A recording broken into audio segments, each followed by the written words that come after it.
Hola, bueno, bienvenidos. Estamos ya en este primer episodio de nuestro nuevo podcast Futurist. Y hoy estamos transmitiendo precisamente a través de este canal, nuestro tradicional canal de Emilio Benuti Ideas, que ahora viene a convertirse en esta plataforma de lo que va a ser este gran proyecto llamado Futurist.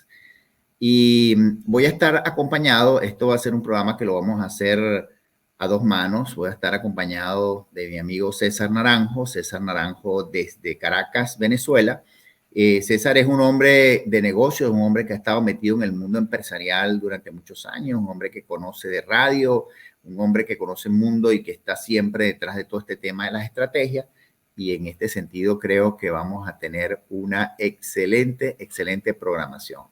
Hoy en particular vamos a tocar varios temas, pero me parece que lo más importante es que nos conozcamos y así, bueno, que ya hemos conocido a César, pues le voy a pasar la palabra. César, bienvenido. Gracias, Emilio. Un inmenso placer estar en esta iniciativa de emprendimiento contigo, de negocios, de conversación, de crear esas distinciones que tanto hacen falta hoy día en el mundo. Emilio me presentó y ahora voy a decir un poco de quién es Emilio. Emilio realmente es un individuo maravillosamente inquieto, un hombre que viene de la industria petrolera, ha estado en el mundo de la energía, pero se ha metido en muchísimos negocios porque esa inquietud lo ha llevado a muchísimas cosas, pero creo que lo más resaltante es lo que aparece detrás tuyo, esa gran publicación por la inquietud que tienes de trabajar por un país como Venezuela, que se merece estar en un nivel de preponderancia y de relevancia a nivel global. Y él tuvo la gran idea de escribir y poner algunas ideas para darle la bienvenida a ese futuro y convertir a Venezuela en una referencia importante. Ese es Emilio, un gran innovador, un hombre inquieto, un hombre preocupado. Y bueno, de ahí surge este gran programa que vamos a estar ofreciendo para ustedes. Muchísimas gracias, César. Bueno, chévere. Y vamos a ponernos también ahora en contexto. Hoy vamos a hablar sobre tendencias y desafíos del 2023 Plus. A mí me gusta mucho esto de en adelante, ¿no? Tendencias y desafíos globales, y creo que es importante que hablemos de esto. El hecho de que sean globales precisamente es lo que más me ha parecido impactante, es que no hay manera de escapar a esta realidad a nivel nacional. Es decir, nosotros, Venezuela, dentro del contexto de lo que es el mundo, pues nosotros no estamos alejados de lo que ocurre en el comercio, en las tendencias tecnológicas, en la economía como tal, incluso, ¿por qué no?, en todos los temas políticos, ¿no? Y yo creo que una de las cosas que nos va a impactar muchísimo va a ser precisamente qué cantidad y calidad de información nosotros tenemos. Y ahí es donde juega un papel preponderante esta propuesta de lo que es Futurist. Futurist como podcast, Futurist como medio de comunicación, Futurist como esa plataforma que nosotros estamos ofreciendo, nos va a permitir hablar un poco de lo que son los números, lo que dicen los investigadores internacionales, y me gustaría también, y eso es parte de lo que quisiéramos abrir, es contextualizar y hacer este programa de manera interactiva, dinámica con nuestra audiencia. Y ahí es donde vamos a empezar a invitarles a que participen en el chat, a que nos coloquen sus ideas, a que incluso participen desde el punto de vista de lo que son encuestas. Vamos a empezar a colocar en un determinado tema qué opina la audiencia sobre un determinado tópico, y de ahí en adelante vamos a empezar a elaborar. Entonces, si te parece, César, nos pones en contexto y hablamos de ahí en adelante sobre cada uno de los tópicos que quisiéramos ver. Mira, sin duda, una de las cosas que creo que es interesante plantear cuando surge el concepto en el mundo de la aldea global, de esa gran aldea que antes estaba refugiada por elementos eh, estructurales, que era el mismo ambiente, las limitaciones físicas, las distancias. El mundo, ves la historia de la evolución y si no hubiera sido por estos grandes emprendedores, porque eran emprendedores en su momento, no se les llamaba emprendedores, pero eran esos grandes descubridores que se aventuraron a tomar un barco y decir, voy a descubrir un nuevo territorio, voy a crear un nuevo espacio. Y ahí comienza el mundo a acercarse, ¿no? Cuando empiezan las sociedades a entender qué está pasando del otro lado del mundo. Sin embargo, en los últimos años, en la época moderna, ya el siglo, final del siglo XIX, el siglo XX, comienza esta evolución a través de la tecnología y la aldea global se convierte en un solo entorno donde la cercanía de los eventos hace que cualquier circunstancia que esté pasando tenga una connotación, y lo más interesante es una connotación en mi día a día, porque podemos pensar que esa connotación es de carácter macro, que afecta a los elementos direccionales de un país o de una sociedad. No, aquí me está afectando el comportamiento de lo que yo hago. Y es porque gracias a la tecnología, gracias a esta capacidad de conectividad que tenemos, estamos totalmente expuestos a situaciones que están pasando al instante. Vivimos los eventos a tiempo real. Entonces, aquí se mezcla un conjunto, Emilio, de una cantidad de cosas muy interesantes, porque ya no podemos diferenciar, ya no es lo económico separado de lo social, de lo político, de lo comercial, de lo banal, de la moda, de la música, de las tendencias. En fin, hay una cantidad de cosas que están pasando en ese gran cóctel de información, y obviamente nosotros como receptores empezamos a tener una especie de gran indigestión producto de manera de nosotros realmente poder digerir y poder decantar una cantidad de cosas.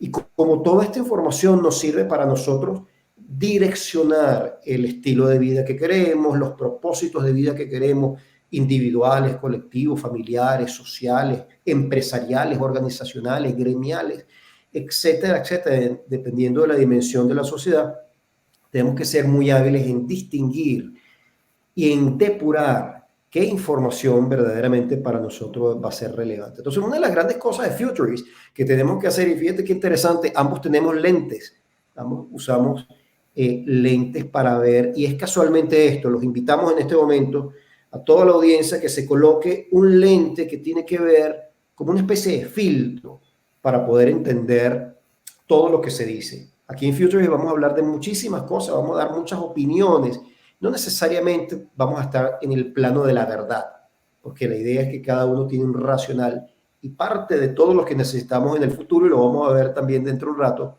es generar ese espacio colaborativo que va a generar la dimensión de poder entendernos como sociedad. Entonces, sin duda, vamos a estar hablando hoy de esas grandes tendencias que están marcando la dirección que tiene el devenir de nuestro planeta, el devenir de nosotros como sociedad, y todos los factores que nos están afectando para bien, amenazándonos, o que representan grandes oportunidades para poder desarrollar y crecer. Maravilloso. Bueno, César, yo creo que ya con esto hemos puesto en contexto de dónde estamos y hacia dónde queremos ir. Pienso que ahora podemos pasar al desarrollo de este, digamos, tema tan fundamental como son las tendencias. Yo creo que aquí es valioso de alguna manera reflejar lo que muchos expertos piensan. Hay mucha gente que piensa que estamos ahorita en una cúspide de desarrollo desde el punto de vista de una revolución tecnológica.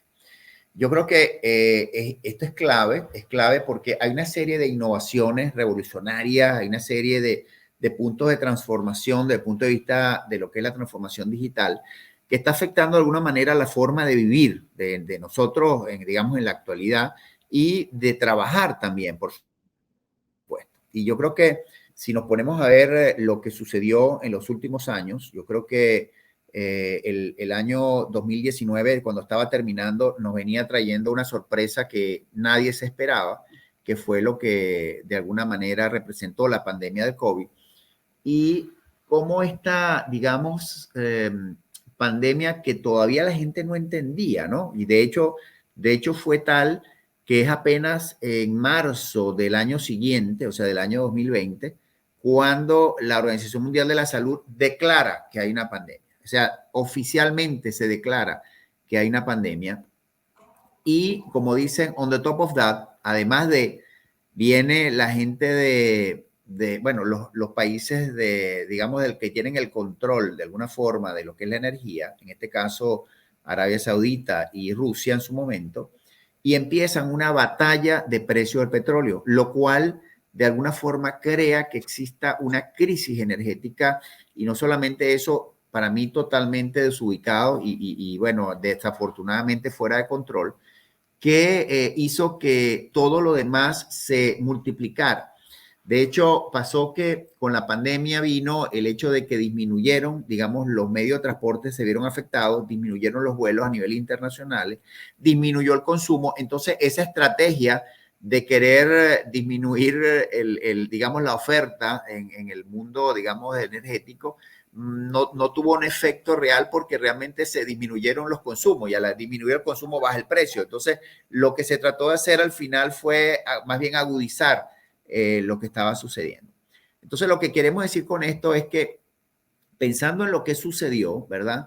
Nosotros no estábamos alejados, no pudimos de ninguna manera salirnos de ese juego y ese juego nos impactó a todos. De hecho, en Venezuela, yo recuerdo que la gente de alguna forma especulaba, ¿no? Lo que pasa es que el virus del COVID solamente se da en clima frío y cuando llegue aquí, como aquí la temperatura es más caliente, aquí no va a pasar nada y resulta que nadie sabía el comportamiento real del virus. De hecho, no sabíamos ni cómo comportarnos, empezamos a colocarnos mascarillas porque de alguna manera era la forma en que, digamos, nos alertaban para tratar de tomar medidas preventivas, pero realmente nadie sabía y entonces también empezamos como a tomar ciertos hábitos que nosotros nunca estábamos pendientes de eso, ¿no? El tema del distanciamiento social, el tema de estarse lavando las manos, el tema de alguna forma de crear las burbujas sociales, porque al final, mientras menos te relacionabas con la gente, más probable era que estuvieses seguro, entre comillas, mientras en paralelo se estaba desarrollando una vacuna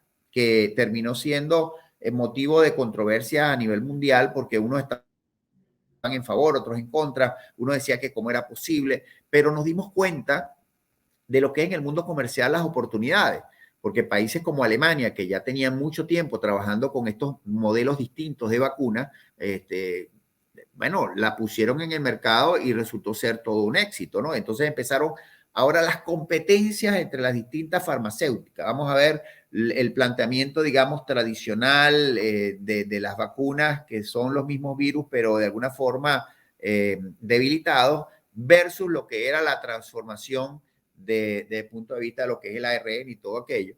Y nos dimos cuenta de que la gente dentro de la desesperación, y yo digo desesperación porque aquí afectó todo, afectó el tema político, el tema económico. Aquí hubo países que realmente estaban o venían de una, digamos, una situación económica terrible y pensaban que el año 2020 iba a ser un despegue y terminó siendo un desastre, ¿no? Prueba de ello fue lo que pasó en Brasil, en el mismo Estados Unidos, donde la gente pues al final dijo, bueno, estábamos mal y ahora vamos peor. Y realmente, ¿qué tuvo que hacer el gobierno? Tuvieron que empezar a dar incentivos desde el punto de vista económico, porque al final de lo que no podemos escapar es que todo tiene que ver con el dinero. O sea, y eso es algo que nosotros lo vamos a tener que tocar en esta conversación. Quiero hacerte una pregunta, Emilio, dentro de este contexto que está planteando. ¿Tú crees que el mundo evolucionó con la pandemia? Bueno, es una pregunta fantástica, yo creo que y bien apropiada.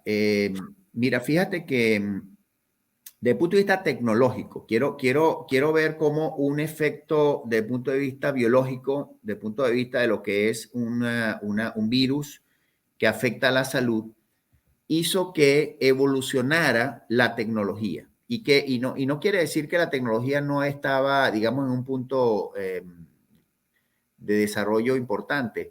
Teníamos unas plataformas tecnológicas digitales de conectividad, pero no estaban disponibles y no solo disponibles, no estaban siendo utilizadas de manera masiva. Entonces, la respuesta que yo veo a esto es definitivamente existían plataformas que ya estaban en uso y estoy hablando desde el punto de vista de transformación digital. La gente de Microsoft tenía herramientas, digamos, bien conocidas como lo era en su momento el Skype, o lo que era el Teams, el Microsoft Teams, pero no era utilizado masivamente. De hecho, Yo recuerdo en lo personal, cuando nosotros entramos ya que se declara la pandemia, que empiezan a mandar a la gente a trabajar desde casa. Ahí empieza, desde el punto de vista mental, un cambio de paradigma, porque para una persona, imagínate como nosotros que venimos trabajando tradicionalmente en la oficina y ya tú tienes un horario de trabajo y esa es tu locación de trabajo y de pronto te mandan para tu casa, existe primero la barrera mental de realmente siento que no estoy trabajando, pero después vienes y evoluciona desde el punto de vista social, desde el punto de vista laboral, porque hay un cambio de paradigma de lo que es tú como agregador de valor al negocio. Entonces nos dimos cuenta que sucedió todo lo contrario. Una vez que la gente se acostumbró, y cuando digo acostumbró en el buen término de la palabra, creó el hábito de trabajar desde la casa, se hizo eficiente trabajando desde la casa, resulta que después costó muchísimo cuando la pandemia de alguna manera se controló y empezaron a hacer como que 50-50. La gente no quería volver a las oficinas. ¿Por qué? Porque tú ahí hacías, ahora era más eficiente, ahora no tenías que perder una hora en el tráfico, no tenías que estar preocupándote de qué ropa me voy a poner o de qué era lo que ibas a preparar, porque al final estabas en tu casa y simplemente aprovechabas el marco de lo que era la comodidad digamos, de tu casa, de tu centro doméstico, para ser más productivo. Entonces aquí es donde yo creo que es importante, si hubo una evolución desde el punto de vista de lo que son los hábitos de trabajo, desde el punto de vista humano, desde el punto de vista social y desde el punto de vista tecnológico, las empresas de tecnología se vieron obligadas a desarrollar más rápidamente, a acelerar y facilitarte la vida desde el punto de vista de lo que era la utilización de los recursos. Vimos cómo, por ejemplo, empresas como Zoom multiplicó, creo que como por 100 la cantidad de usuarios. Vemos cómo la gente de Google Meets, o en este caso de Google, que tenía la plataforma para desarrollo de esta tecnología, de comunicación virtual y de salas virtuales, empezó como que ahora sí la gente empezó a migrar hacia allá, porque lo veían ahora como una herramienta necesaria, ya no como una opción, simplemente la tengo que utilizar, porque si no, no hay manera de que yo pueda compartir contigo la información, porque ya no basta solamente con tener un teléfono celular, ahora necesito compartir contigo una data, necesito mostrarte una presentación, necesito tu opinión.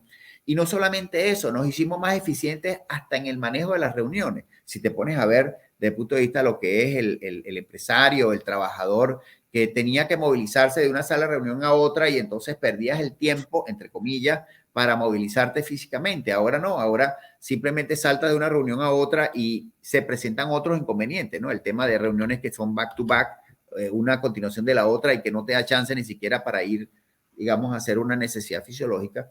Y yo creo que para hacer ya un cierre de la pregunta y en este texto, en este contexto, hubo una evolución tanto desde el punto de vista social, desde el punto de vista laboral y desde el punto de vista tecnológico. Entonces sí creo que este contexto de tendencias, que muchas veces son de alguna forma influidas por agentes externos, nosotros lo que tenemos que hacer es aprender de eso para sacar el mejor provecho. Al final, creo que eso es lo que nos abre los ojos a nosotros como visionarios, ¿no? Es importante ver ahora cuáles son esos desafíos que nosotros vamos a tener, las personas que nos están escuchando. Un pequeño paréntesis, porque quiero tomar un punto interesante que tiene que ver con la dinámica del futuro que estamos manejando. El futuro en este momento está haciendo que la historia se acorte de alguna manera. Ese efecto de trascendencia de lo que eran siglos, años, ahora se mide a través de un instante. Las noticias tienen una relevancia hasta que sale otro evento y esta cercanía nos hace pasar, como habíamos dicho al principio, de un contexto de una información a otra. Fíjate que es interesante porque hasta hace muy poco, pero muy, muy poco, es simplemente ver ligeramente hacia atrás, cuando viene la pandemia, ocasiona un fenómeno y surge el término la nueva normalidad. Fíjate que ya la gente no habla de nueva normalidad, ya nos acostumbramos a un proceso de adaptarnos a la pospandemia. Pero hay algo bien interesante que no podemos dejar de lado.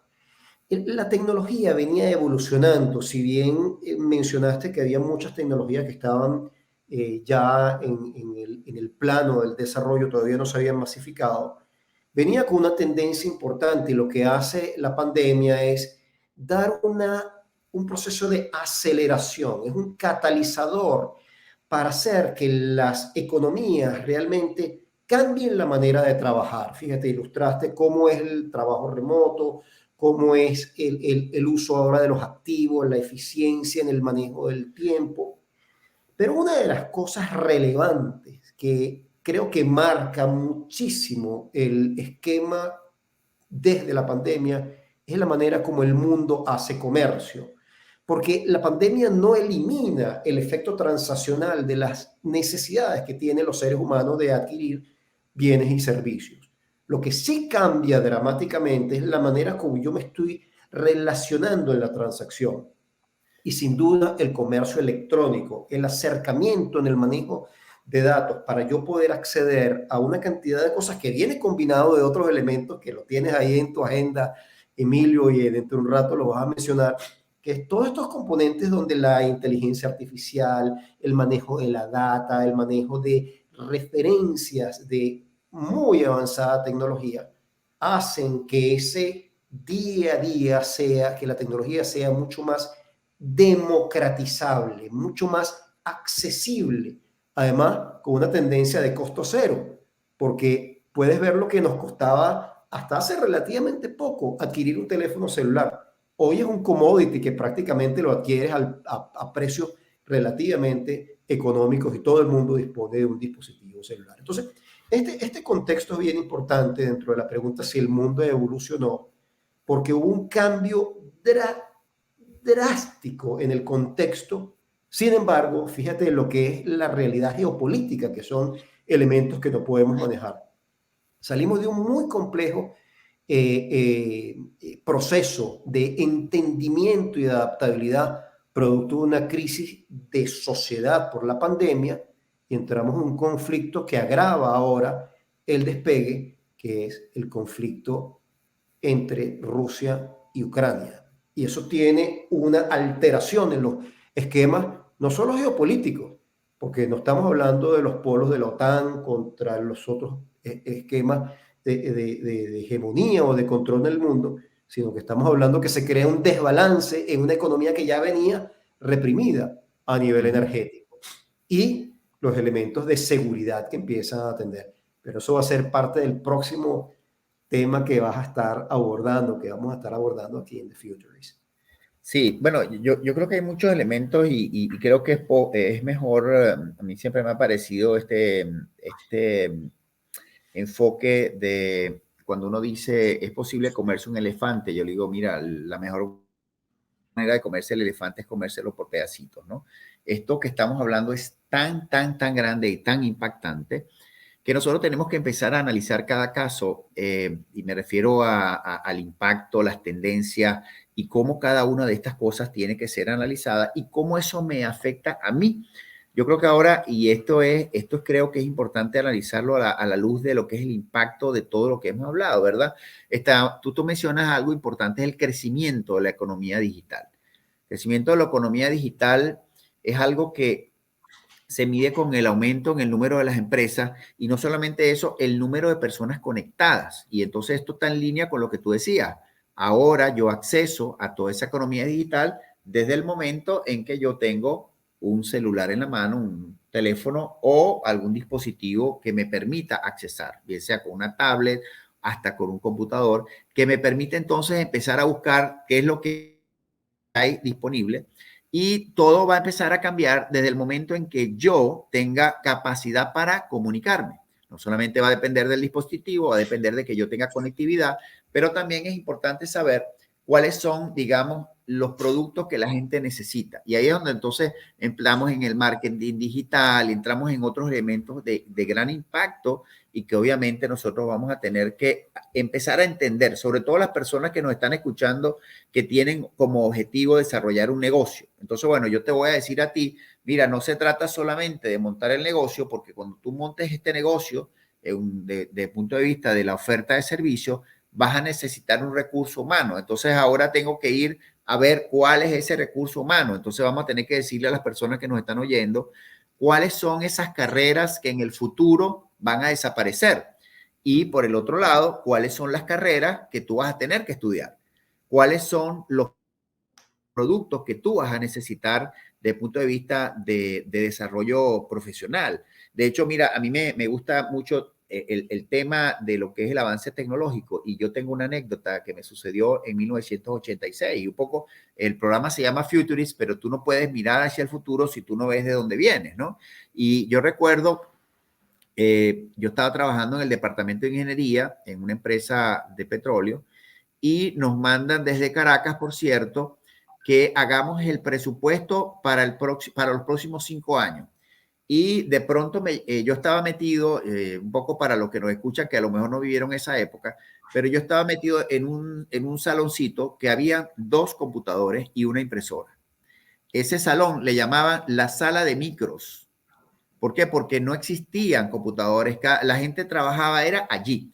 Pero lo más cómico de la cosa, yo estaba en ese momento como pasante, y tú sabes que nosotros cuando venimos, digamos, en la transición universidad y trabajo, tú estás como a la vanguardia, ¿cierto? Entonces, el único uno de los pocos que utilizaba esa sala de micros era yo. Y de pronto veo a la persona que está corriendo de para arriba y para abajo, andando con no sé si te acuerdas, una cosa que para muchos de los que nos escuchan a lo mejor no saben lo que es, pero un floppy disk, que era un disco flexible, algo como más o menos de este tamaño, de 5 pulgadas, y ella venía con una hoja de cálculo que ya había sido impresa, que le mandaron en un sobre, más el floppy disk. Y venía desesperada porque no sabía cómo hacer para sacar la información de ahí, actualizarla, porque tenía que mandarla a Caracas así. Entonces, ¿qué pasó? Yo veo a la señora desesperada, no, por supuesto una colega, no voy a decir su nombre, pero cuando ella vea este podcast se va a reír mucho. Y yo le digo, disculpa, ¿qué es lo que pasa? Me dice, no, es que me mandaron esto y tengo que meterlo aquí. O sea, imagínate tú, esto que tengo en esta hoja, lo tengo que meter ahora en este plástico que era el medio digital, era el medio de almacenamiento. Y yo le digo, no, pero déjame ver si yo te puedo ayudar, ¿no? Y entonces todavía no existía Windows como tal, no existía la tecnología esta de las ventanitas, solamente todo era con MS-DOS, ¿no? Con MS-DOS. Y imagínate tú crear un directorio, arrancar el directorio y todo aquello, y yo le hice todo, y aquello, la señora veía aquello como ciencia ficción. Entonces, digamos, de alguna manera me hice famoso en ese departamento porque, él sí sabe hacerlo. Yo quiero traerme esa analogía a digamos ahora al año 2023. Nosotros estamos ahorita en un momento histórico donde ya eso es normal, donde ya ni siquiera es que hay una sala de micro donde cada uno de los empleados tiene un micro en su oficina, pero no solamente eso, ya no existe el floppy digital, ahora todo se guarda en la nube, se guarda en un sitio que tú no ves, pero existe. Pero entonces ahora no solamente necesitas conocer digamos, la herramienta, no solamente necesitas saber cómo subir esa información a la nube, sino que ahora necesitas saber herramientas de análisis de todo eso. Y entonces entran herramientas como, ahora te hablan de Power BI, por ejemplo, por decir algo, y tú dices, o sea, yo veo las caras de la gente porque no saben lo que es Power BI. Entonces, cuando empezamos a hablar de Business Intelligence, en ese caso, inteligencia de los negocios, entonces ahora no solamente necesitas saber cómo llenar la hoja en digital, sino vas a necesitar agarrar eso y transferirlo para crear un dashboard, para crear un tablero donde la gente pueda ver gráficamente todo lo que tú has hecho. Y eso lo vas a montar en la nube y lo va a poder ver cualquier usuario a nivel corporativo. Entonces, ¿por qué es importante esto? Porque lo mismo que sucede ahorita, en este momento, en esta transformación digital, está sucediendo en las grandes corporaciones. Y lo vemos ahora en Tesla, y lo vemos en Google, y lo vemos en Amazon, y lo vemos en todas estas empresas que son ahora de alguna forma los líderes de los mercados y están impulsando hacia dónde van los servicios y hacia dónde están los usuarios. Y de alguna manera, tú necesitas adaptarte a esa, digamos, en ese baile. Tienes que de alguna manera acompasarte dentro de lo que es la tecnología y las tendencias, porque si no vas a quedar fuera. Si alguien llega y te dice ahora, igual que a aquella señora le dijeron, ese material que tú tenías en esa hoja de cálculo, ahora impresa, la vas a tener que meter aquí, y te dicen, quiero que me prepares un análisis para el sábado o para el domingo, en el cual me muestres todas las tendencias y me prepares en un Power BI, porque quiero que con un clic yo pueda ver por departamento, por secciones, por producto, cómo se está comportando esto de acuerdo al mercado. Sí, Si fíjate tú, una cosa, Emilio, bien interesante y muy ilustrativo porque creo que la anécdota que nos cuentas marca una muy interesante transición entre un modelo, una evolución que tiene que ver con la tecnología y eso lo podemos aplicar a muchas áreas.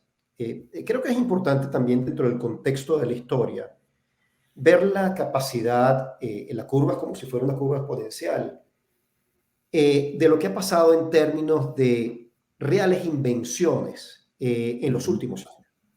Cuando tú ves la gráfica y ves una invención relevante que fue, por ejemplo, la creación de la imprenta o el motor a vapor en ese momento, ya pareciera que te estaría hablando de cosas que están en los museos en este momento, de hecho están en los museos y fueron precursores de todo esto.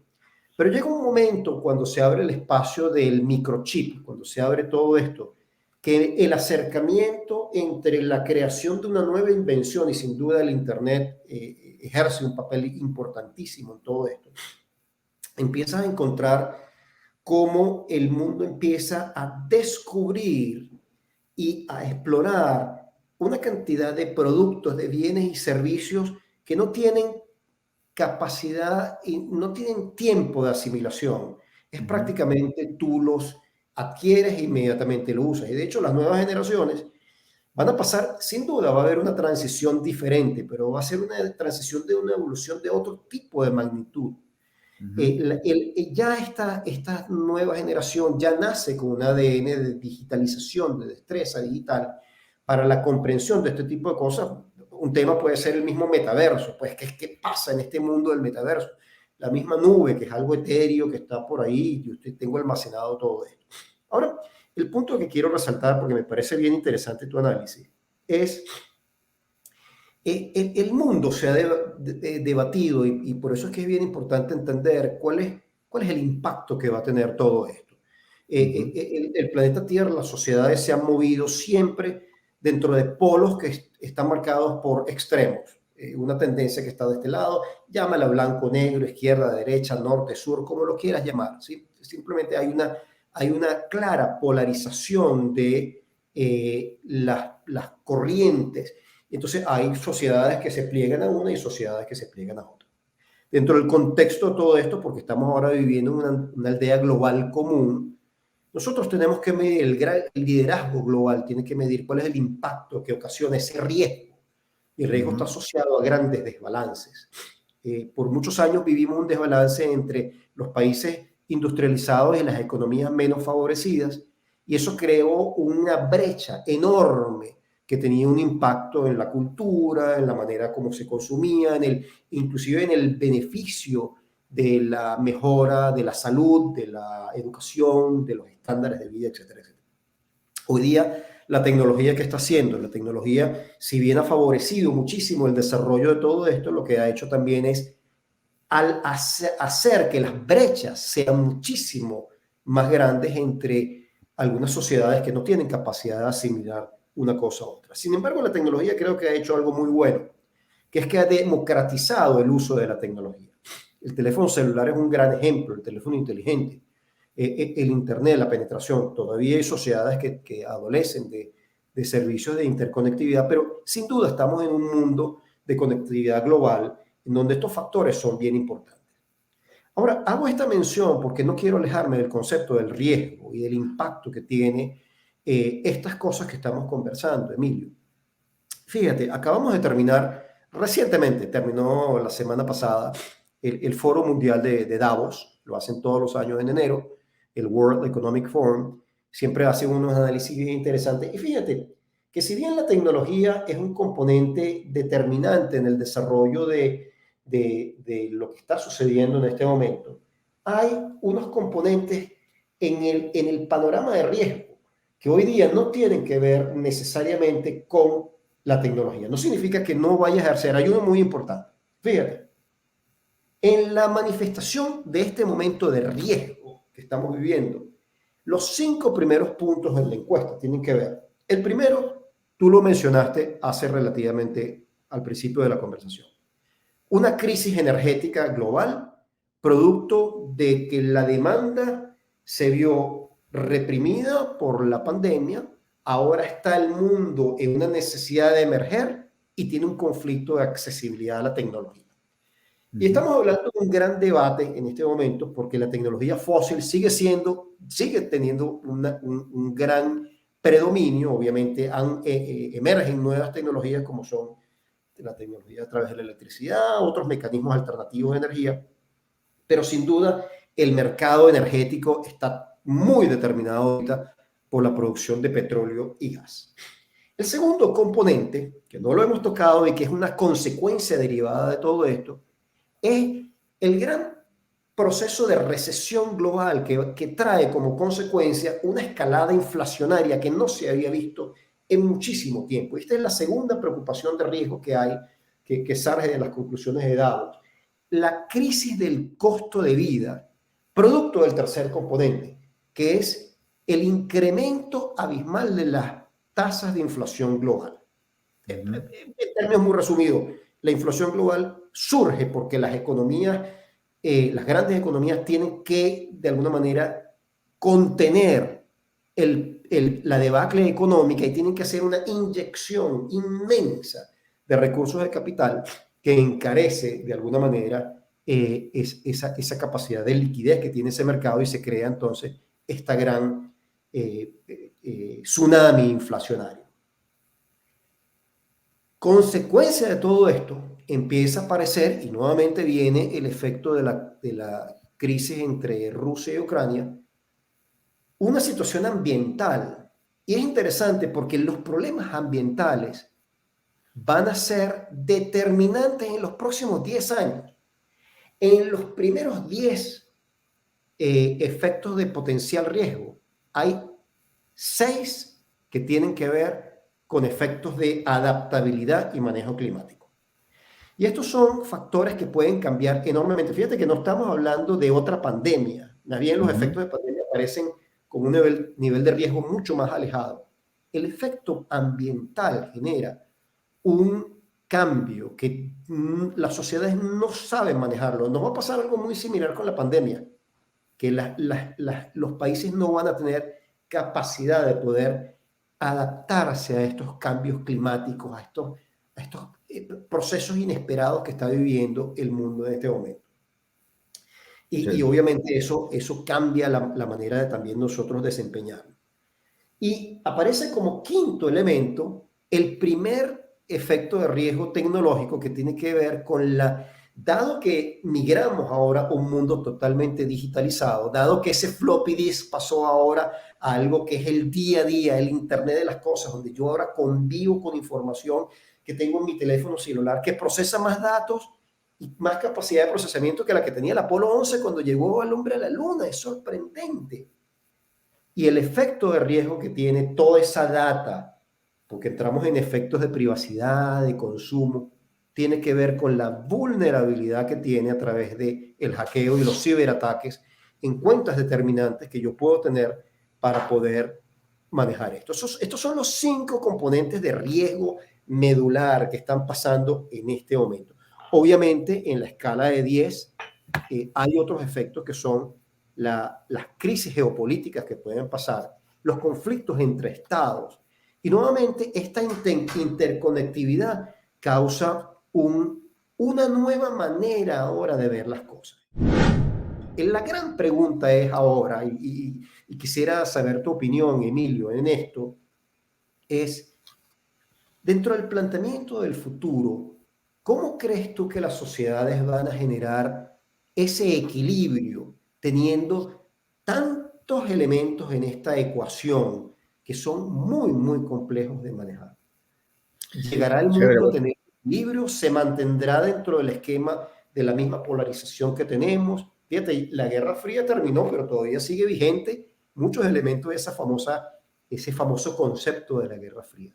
Sí. ¿Qué puede pasar en términos de ese gran equilibrio geopolítico para buscar estabilidad y crecimiento global? Sí, bueno, eso es interesante desde el punto de vista de lo que son las tendencias mundiales desde el punto de vista geopolítico, ¿no? Creo que más bien estamos dirigiéndonos hacia un mundo multipolar, donde a pesar de que existen grandes tendencias, hay regiones que si se quiere están relativamente estables, ¿no? Porque simplemente han creado su propia realidad.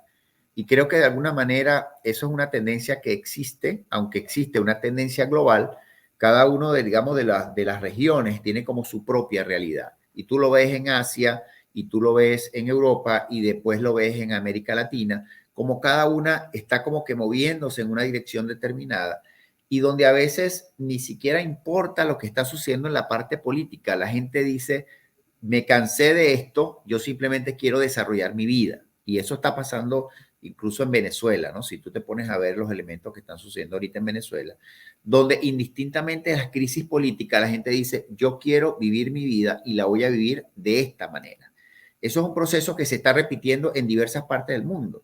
Si tú te pones a ver ahorita, desafortunadamente la intervención que hubo de Rusia en Ucrania, de alguna forma generó una solidaridad automática en China y en otros países de la región, pero después se dieron cuenta que era tremendo error. ¿Por qué? Porque resulta que no estamos en un mundo aislado y ahora China empezó a darse cuenta de que, epa, el negocio mío no es estar en guerra, el negocio mío es producir y producir de alguna manera bienes y servicios que va más allá de lo que son los elementos de la guerra, ¿no?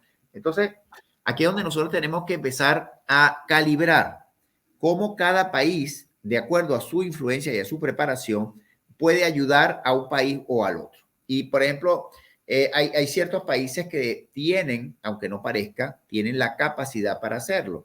Una de las cosas, por ejemplo, que yo veo como tendencia es la capacidad de mediación, lo que está pasando ahorita con Turquía. Turquía está jugando un papel en el medio de este ecosistema político donde estás en el medio entre Europa y Asia, tienes una, digamos, de alguna manera una economía floreciente, te das cuenta que Europa te está forzando, pero no quieres dejar de ser amigo de Rusia. Y entonces, ¿qué está haciendo el líder, el presidente en este caso Turquía? Bueno, está jugando como un rol catalizador. Y vamos a ver que esto es una tendencia natural. Vamos a ver que de alguna manera, lejos de lo que son estos extremos, se van a empezar a concentrar en el centro posiciones un poco más balanceadas en la cual la gente va a decir, epa, esto no es lo que yo quiero porque esto va en contra de la tendencia que veníamos llevando y que de alguna manera, como tú bien lo decías, tecnológicamente me está prestando mejores servicios, me están dando una calidad de vida mejor, la parte de punto de vista de alimentación mejoró, la forma en que los recursos y los alimentos están llegando a los países era mucho más fluida y cuando llega la guerra, de alguna forma nos mete en un apuro. Esto mismo lo vemos con el tema de la energía y todo lo que es la utilización de la energía en Europa para el tema de la calefacción. Entonces, ¿qué es lo que vemos? Vemos que hay como un rearreglo, un reajuste de las fuerzas, donde le están empezando a quitar poder a algunas, digamos, grandes potencias y cada quien empieza como que a buscar su punto de acomodo donde yo puedo lograr establecerme para darle seguridad desde el punto de vista económico, de seguridad de alimentaria, desde el punto de vista de seguridad de vida, desde el punto de vista de protección de la comunidad y no solamente eso, una conciencia de lo que es el medio ambiente. O sea, yo creo que existe en este momento una tendencia como que, ajá, si estas son las crisis que nos están afectando, ¿verdad?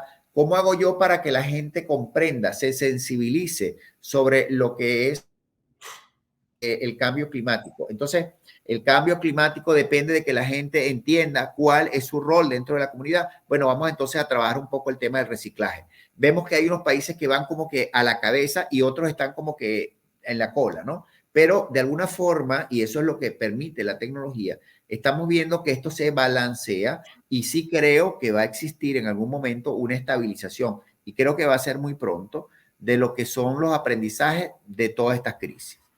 Emilio, tú sabes que cuando uno está en este tipo de programas, el tiempo pasa volando, ¿no? Me parece que sí. Y de alguna manera quiero resaltarle a todos nuestros oyentes que este es el primer programa. Esto es un tema que va a seguir y vamos a seguir y vamos a seguir y vamos a hacer lo que se llama, es una técnica, la técnica del drill down, del taladro. Vamos a agarrar ciertos temas y lo vamos a ir desarrollando específicamente para sobre todo buscar soluciones. Quiero Así cerrar es. con algo, con una pregunta, también quizás un poco de cierto grado de filosofía, porque te pregunté si la pandemia realmente mejoró, hizo que el mundo cambiara. Esta pregunta es similar. ¿Crees que hoy estamos viviendo una sociedad y un mundo mejor que el que teníamos antes? Y te digo esto porque una de las cosas fundamentales que va a ser un denominador común de Futurist es que cualquier persona que plantee el futuro tiene que tener un altísimo grado de optimismo, con los pies en la tierra, eso sí, Sí, pero tiene que señor. plantearse cambios que tienen que dar soluciones. Entonces te pregunto, ¿el mundo es mejor hoy día? ¿Hacia dónde vamos? Mira, yo creo que ahorita estamos en una etapa de transición. Hay hay un artista, digamos, perdón, hay un autor muy famoso en este momento para los que han podido leer, a Yuval Harari, este tipo de alguna manera visionario y hace un análisis de la sociedad y hace un análisis histórico. Para el año 2019, él decía que la humanidad había llegado justamente a una época de paz. Imagínate tú, y de repente, chaplum, nos cae el COVID y nos cae una pandemia que destruye la economía de alguna manera a nivel mundial. Y luego, no solamente eso, cuando creemos que estamos saliendo de esa transición, chupulum, nos cae entonces una tremenda, digamos, crisis política por las razones que hayan sido. Hay gente que tiene sus pros y sus contras, pero el tema entre Ucrania y Rusia, que lo que hizo ahora fue crear una tensión de cada uno de los bandos y entonces la gente tiene que reacomodarse. Mira, ¿Qué Emilio, es lo ¿qué que te pasa? parece Yo lo creo que siguiente? ¿Qué te parece lo siguiente? Porque aquí podemos pasar todo el tiempo hablando. sí, es apasionante, César. Una de las cosas interesantes es plantearnos en base a esta excelente introducción de este primer programa, qué competencias, qué habilidades y qué destrezas vamos a requerir nosotros para enfrentar todo lo que viene. Pero ¿qué te parece si eso lo hacemos en el próximo programa de Futurist? Excelente, me parece excelente. De esta forma podemos ir ya cerrando este programa y no solamente eso, dándole las gracias a todos los que nos escuchan, gracias a la audiencia. Si les gustó este programa, les pedimos por favor que se lo pasen a las personas que ustedes crean que les va a ser de interés y de provecho. Les pedimos que nos sigan en nuestras redes sociales, por allí lo estamos postando, pero básicamente tenemos @emiliobenuti.ideas en Instagram y de este servidor y nuestro amigo César Naranjo, que es @cnaranjocoach. Vamos a estar transmitiendo esto semanalmente y si es posible, síganos allí en el canal de YouTube. Vamos a tener en Emilio Benuti Ideas, le dan un like, manito arriba, que eso nos ayuda con el algoritmo para que esto llegue más lejos. Bueno, los invitamos, suscríbanse al canal y nos vemos pronto con esa Excelente. visión futurist. Aquí los esperamos.